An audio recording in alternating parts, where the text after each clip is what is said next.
That's right, man. Man, we got Smoke Dizza on the line. That's the Ringside EP8, Ringside ADP, man. I was still rocking on that one, brother. My bad. I guess we didn't really get a chance to Not build all good. on. you know, shit. But I listen, man. Today is an interesting day. We've had some pretty entertaining, informative calls today. Speaking on 420 and the celebration of 420 now. Uh, Give us your interpretation of what does 420 mean, and what is this celebration significant to? Well, 420 is the national weed holiday. I'm not even sure the origins of who created it, but I'm just happy it's created. So today is the day that everyone should be partaking in marijuana. Yeah, do it tastefully and by yourself, because right now is not the time to pass weed to your friends. Being with all this pandemic shit going on and all that. But, 420 is the national weed holiday, and a holiday that was designed for myself, Wiz Khalifa, Currency, Snoop Dogg, B Real, Redman, Method Man, Burner, and things like that.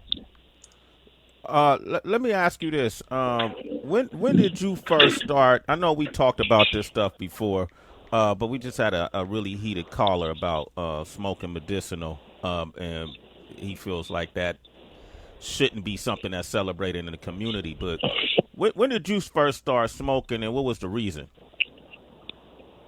I started smoking, I want to say when I turned into a pothead, I might have been like 18. I smoked my first blunt at like 6, maybe 15, 16. But I started smoking. Well, shit, it's a real simple story how I started smoking. I don't know how I think I started loving it along the way once I started doing my research. But I was a young kid going through a very intense heartbreak, and my older brother was a super fucking pothead, and he was on some shit like, I mean, I was partaking, but I wasn't partaking as in rolling my old blunts and smoking blunts by myself. It was like I had to smoke a blunt with somebody because I couldn't finish a whole blunt. So at that time, I started smoking weed with him, and I started loving it because it started putting me in a different zone. And then I started doing my research once I started going to California and really seeing the real culture of weed and learning sativa and what's indica and what to smoke and what not to smoke. And then, I gained the real love for it and, wrapped it into my whole spiel. And you've been an advocate ever since. Absolutely. So when you see in the political front that, in certain states it being legalized, you're an advocate for that. But at the same time, you see a lot of folks who are in jail because of it. And I'm sure you got friends, people, associates, affiliates that have gone to jail who are now serving time because of something that's legal in most states. Right. I mean, shit, I've even gotten in trouble for weed.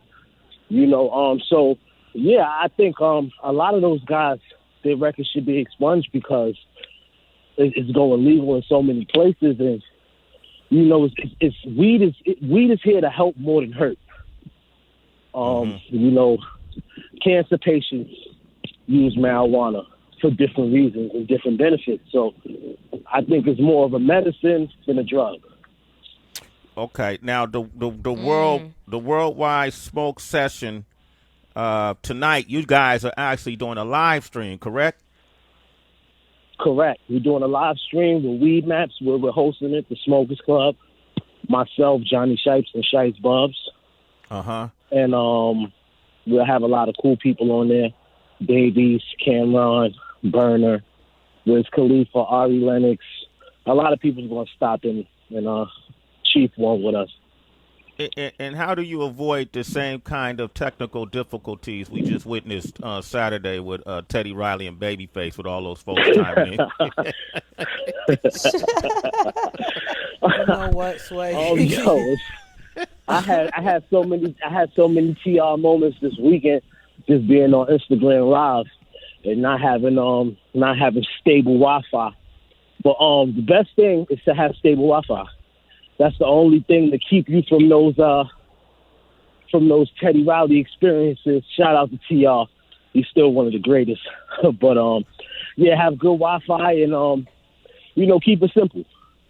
Don't try to get too fancy on the Instagram lives, because that's when you blow your whole shit. Smoke DZA, you said something. What's up? It's Heather. How you doing? What's up, Heather? How you doing? I'm good, family. You said something interesting that caused me to do a little research of my own, because I live in Jersey, but always been super close to New York. I always thought that 420 started in Washington Square Park, where I used to hear these stories where they used to do the weed drops back then in the park. Yeah, but from the airplanes and shit. That's a fact, right, from the helicopter joint. So I just started looking and researching, and finally I found something that seems to be very reliable in terms of where the 420 started. It came from Steve Bloom, the editor at High Times magazine. And what he wrote was that the term... And that's my guy, too. How did I not know that? Yeah, it's crazy, but what he wrote was that the term 420 originated at San Rafael High School in 1971. Right. And this is in California. And a group of about a dozen people who called themselves the Waldos would meet up and smoke marijuana at 420 every single day. And rather than announce that they were going to get high, they just used the code 420. And of course, like everything else, things change over the course of time, but the term itself, 420, stuck. Even police ended up using the term 420 to say when they was going to arrest kids that was gathered together smoking. So that's what it started back in 1971 at San Rafael High School. Sway, you may be familiar with that in California. At 420 every day, kids would get together and smoke. San Rafael High. I know. Shout out to Steve Bloom. Yeah. Yeah, so it has not, they somehow, somewhere along the lines, the date they started using the date April 20th, but it really started at a time. It was 420 every day they would get together to smoke. Mm-hmm. There you go, DZA. Come on, man. You call Sway in the morning, you walk out with a degree, kid. Yeah, look at that. All the time. All the time. All the time. And the funny shit is Steve is the homie. Right. I forgot Steve even did that. I remember the Washington Square Park shit, but see, that's what I remember. Yeah. Mm-hmm. You got a song on your project called Wholesale, right? Am I right here? Smoke DZA? Smoke DZA? You're Oh, he having a Teddy Riley moment. Oh, he just said that too. He said something about Wi-Fi. He's out of there. He said All make sure it was stable. Okay, he's about to call right back. Let's play Premium. This is off his brand new project. Smoke DZA is with us. You want to talk with him? 888-742-3345. Call us. Yeah, Sway in the morning. Premium. Worldwide Smoke Session. Smoke DZA on here. The Smokers Club representing. Salute. Know it. All day, every day. Beautiful. What'd you say, Tracy? Thank you. I said that sounded beautiful. I loved it. Even if Tracy. I was someone, what up, my guy? Even if I was someone who never picked up a spliff, didn't give a damn about CBD, all of the in between, didn't even sip on herbal tea, I would still be rocking to that. I love it very, very much so. And I'm wondering, too, Smoke DZA, going back to a caller that we had earlier who was concerned that people could be using marijuana excessively to the point where it's a crutch for them in life. Do you think that there is a point where you can just OD on it, just go way off the deep end? Like, it doesn't make sense for anyone to have like a, you know how we do like social media detoxes, whatever, to have like a marijuana detox just to make sure you're not tethered to the plant? I think if it's not benefiting you in a way that's conducive to your work ethic or something that you got going on, and it's taken away from that, then yeah. But if you use it as a tool that, you know, it's not actually that you need it. It's just basically meditation, or, you know, just using it in moderation. I know a lot of the young kids don't even know what that means. You know, it is. I don't think it'll hinder what you got going on as to need a detox from it. But, you know, everybody's body is different and everybody handles things in different ways. So I would say, you know, it really depends what kind of person you are. But I never heard of someone ODing off weed. Now, you know, people might take it too far if you're going to fucking eat edibles and take a dab and do all this extra shit, then yeah, you know, you might be overdoing it. But as far as just rolling the plant and smoking it in a conventional way and just being normal, I don't see the pain in that personally. Got you. Thank you, love. Smoke this is hanging out with us. I like the tone that you used on that track. Your approach to it, like it just sounds really dope, like Tracy said. And I don't even smoke anymore, but we also had a caller that called and made a comment about a song that we played in the A&R room that was related to smoking, and felt that he thought the music was very seasonal. I disagree with that. You know, I just think that because we grew up, to your point earlier, talking about Red and Meth and Cypress Hill, I don't think music like that is seasonal. I think you could enjoy it all year around. Before you go into a studio and start to make music, do you decide on topics and different things, whether they're seasonal or not, or the approach, your music, your voice? Do you sit and have these conversations, or you just jump in and whatever come out? I mean, I make mood music. So for me, it's like, you know, it's really based on my mood and how I'm living and what I'm going through, because I'm a lifestyle artist. So I don't really have, like, I mean, you know, if I'm working on certain things that require to have concepts and shit where I need to, you know, leverage it and move in different ways, then absolutely. But just on my own recording process, how I do is based on mood music. So it's really what I'm going through, how I'm feeling, maybe what one of my homies is going through that inspired me. Like, for instance, I've been watching a lot of Godfather of Harlem. And it's so dope, right? That's crazy. It's super dope. And I'm just catching up on it. It's been out for a while. Yep. But that inspired me in another way to come with concepts.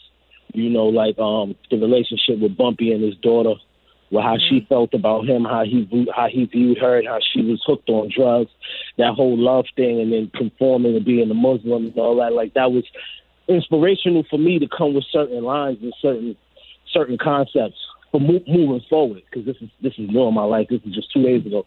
But I make new music, so I'm really going off what I'm doing, how I'm feeling, and who I'm around.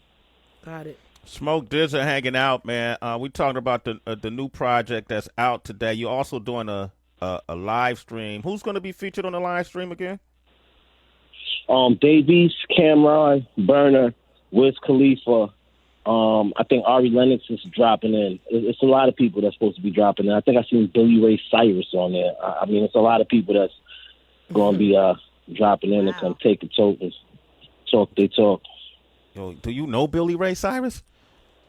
I don't personally, but somebody does. They got him on bill. You stupid. so hopefully I get to chop it up with him. The Flip De Niro joint, wholesale. You know, what was it, Praying for My Soul? Y'all did that too, correct? Yeah, that's on my album. A Closed Mouth Don't Get Fed. That's actually in rotation right now. Yeah, when did y'all shoot that video for that?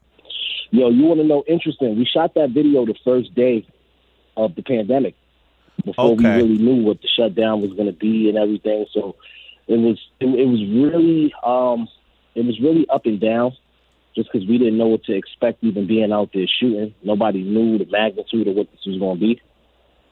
And we shot that joint in Harlem on the east side, and you know, thankfully it came out the way it came out.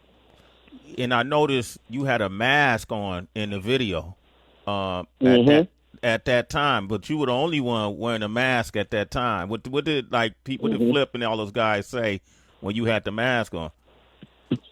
I mean, I was the only one with the mask on camera. It was other guys with the mask, but I don't think a lot of the guys really knew what this was going to be. And I knew what it was going to be just from, you know, watching the news and listening to Governor Cuomo. So I kind of had an idea of what this was going to be like. And, you know, I want this video to live in a time capsule. So I'm like, I'm not going to take off the mask for my scenes. I'm going to wear the mask because I want people to look at this, and I want to be able to look at it and remember exactly what was going on in the world as to why I was wearing the mask in the music video. Mm-hmm. And it wasn't like a fancy Gucci mask or, I see a lot of people with the custom-made mask that don't protect you. It's a real fucking surgeon mask that I got from Lenox Hill Hospital. Shout out to my brother Tweet. But, yeah, I just wanted to live in a time capsule, and I wanted to be careful and safe at the same time. Yeah, because I know Webstar had COVID. We know Fred the Godson. These are all people right in our area. That's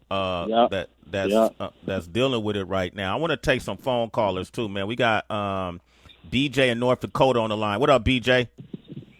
Yo, BJ. BJ, you there? DJ? Yeah, man. Go ahead. Hey, how you doing, man? I'm DJ here from North Dakota. Yeah. I just want to comment on a comment that was earlier about like Native Americans and how they use they actually really don't use like marijuana or weed or things like that in any kind of ceremonial practices at all. And I know that growing up on the reservation and things like that, we've always used, elements and things from Mother Earth, and not just from Mother Earth, but also from like the Creator and the stars, right? Okay. And so, but there's the biggest thing that people are missing and don't understand about like how Native Americans, when they use these different elements from Mother Earth, is not all elements, one, are good for you, or they're not meant for the human body, as we all know that, right? Mm-hmm. We're just one species here on Mother Earth, but also it's like they're missing the spiritual component. So when you think about people saying the word culture, like we're not a cult, and also it's like we don't follow something. This is a way of life. And so if you want to like use any kind of elements off of Mother Earth, being like, even when you think about weed or marijuana, that's not actually naturally grown here in North America. That's not from like our continent, right? But they're missing the spiritual component. That's the component that the other part of the medical part that people are not understanding. Like we can use any kind of medicine on Mother Earth, but not necessarily saying that's good for you. Like when we put what we put in the chanupa, the peace pipe, what we put in there, it's called red willow. But here's the trick about red willow. We can't get it in the summertime because it's poisonous. So we have to go get it, red willow bark, in the wintertime. Okay. And then we chop it up, and then we dry it. But so something about like weed, if there's a spiritual component to it, not just because it's a cultural thing or, things like that. Yeah. People can smoke when they want to, though, man. So I get that. But folks find, like Smoke DZA said, some people find spiritual connection through weed. Some people might find medicinal connection through weed. I'm not defending weed smokers, but I just think it's to each his own. But I'm glad you gave us some clarity on that. But I will suggest that the citizens do your own research. DJ, thank you for what you had to offer. All right, you're a citizen. Sway in the morning. Lil in Arizona, what's up? What's up, bro? Yo. What's going on? You got a question for Smoke DZA? Yeah, I had a quick question. I was wondering if after all this is done, or hopefully everything goes back to normal, if he got like any tours planned or anything for his new albums, because I know that Closing Out, Don't Get Fed album that was sick. I have that on replay right now. So, and I went to Currency's last concert out here, and he was supposed to be there, but I don't know what happened. So I was hoping he's gonna go on another concert soon or something, like tour. It's funny, Spitter just texted me. But to answer that question, bro, we all uncertain for when we're gonna get back on the road. We all hoping early 2021. But a lot of these venues don't want to take liabilities for people getting sick or whatever. Just until all this, we get some clarity on what the pandemic is and how this is gonna work. But we hope to get back on the road 2021. We definitely had a lot of stuff planned for this summer/fall to get on the road, and it kind of derailed our plans. But we're gonna make the best of it, and we'll definitely let you guys know when we can't hit the road again, because we definitely want to connect with our people, our supporters. All right. For sure, bro. Okay, Lil, thank you, man. We got Aaron from Texas on the line. You got a question for Smoke DZA? Yeah, so I never heard about him till today, but I love that Ringside series, man. I'm actually a professional wrestler, and I was wondering if maybe I could get a contact about getting some custom ring music made from you, man, because I love that stuff. Man, well, if you listen to Ringside, then you know I'm a super huge wrestling fan. I actually got a lot of cool buddies on the indie scene and in the in WWE and AEW. But yeah, for sure. I wish I could just give you my information right now, but I might get spammed. But follow me on Twitter at Smoke DZA. Just say something to me and I'll shoot you a DM. I'll follow you back and send you my info. I'd love to make some theme music for you, bro. That's dope. That would be great. Hey, man, thank you. Hey, you know what? And then make sure you catch him tonight, too. Smoke DZA is going to be doing a live stream at 9 p.m. Eastern, and he got a lot of special guests. And then Weed Maps is doing a live stream at 3 p.m. Eastern. It's called Higher, and that's going to be with Wiz Khalifa, Burner, Cameron, a lot of other people. Sway. That's the joint. We hosting that. Y'all hosting that's the same thing. So that's the whole. So all day it's whole day. You on live all day? Man, look, man. They're gonna have to pay me by the puff. They have to pay me by the puff in 2 seconds. But I'm gonna be on that shit. I'm gonna be on that shit for the majority of the day. After I'm done with this, I'm going back to homeschool my twins, and I'm gonna try to sneak out so my wife don't kill me. But I can't smoke in the crib, so I gotta smoke in my little preferred little den. So, that's how I'm giving it up. Yo, that's smoking rules though. Not everybody can smoke in the crib though, right? Yeah, the Kush God cannot smoke in his own crib, man. This is nasty for me, man. I'm barred, banned. Damn, hilarious, yo. Did you try to argue that, or you didn't even bother arguing that? Yo, I gotta argue to come outside, man. It's nasty. I'm because my wife takes this pandemic shit because a lot of people are misinformed and a lot of people are just afraid. So, they don't really know what to expect. So if I step foot out the house, I get anointed back with soap at the door and sprayed with Lysol and all this wild shit. So it's a real process of me going in and out my home to smoke weed or take an interview because my kids is fucking screaming and arguing, and I don't want that in the background. And it's a lot going on, man. Damn, man, shit. I love his wife. Yo, I just never thought Smoke DZA on 420 got to sneak and go hide to smoke. That's right. Man, Sway, you know if you always knew, man. Every day is 420. I got to do this shit every day. It's a routine. Oh my gosh, man. Hey, man. Well, love you, man. Citizens, watch Smoke DZA. Love you too, bro. Starting at 3 p.m. Weedmaps.com /420. They're going to be doing a live stream. And then at 9 p.m., thesmokersclub.com. He's going to be in it all day. But definitely pick up the project, Worldwide Smoke Session. The entire world going to be connected by your music. And then also your messaging. So this is a powerful platform, brother. Congratulations, okay? Man, thank you, big bro. I appreciate y'all for having me, man. All right, and then when we all done and said, man, come up in the studio, man. Bring another one of those fancy jackets so I could dance in it. All right. I'm gonna bring a fancy jacket and I'm gonna bring 32 bars for a new freestyle. So I'm ready to go. I'm ready for my 5 fingers of death and all that. Tell One Dot said what up. Okay, there it is. Smoke DZA, ladies and gentlemen. We're gonna play this wholesale. Then we coming back with Al Harrington.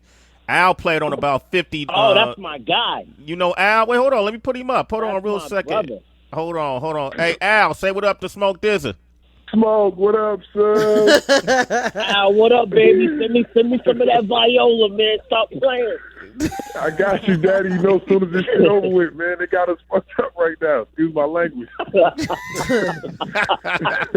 All right, cool, man. Smoke. Happy 420, son. Happy 420. I'm definitely going to be Happy 420, bro. We gonna tap in on live later, man. Okay. Yes, all right, Smoke, thank you, man. We're going to play this wholesale. And in Citizens, you want to talk with Al Harrington. You might know him from the Pacers, the Hawks. the Knicks, the Nuggets, the Magic, the Wizards, but it wasn't until he played for the Golden State Warriors that he got the ultimate props from me. 888-742-3345. Al Harrington up next.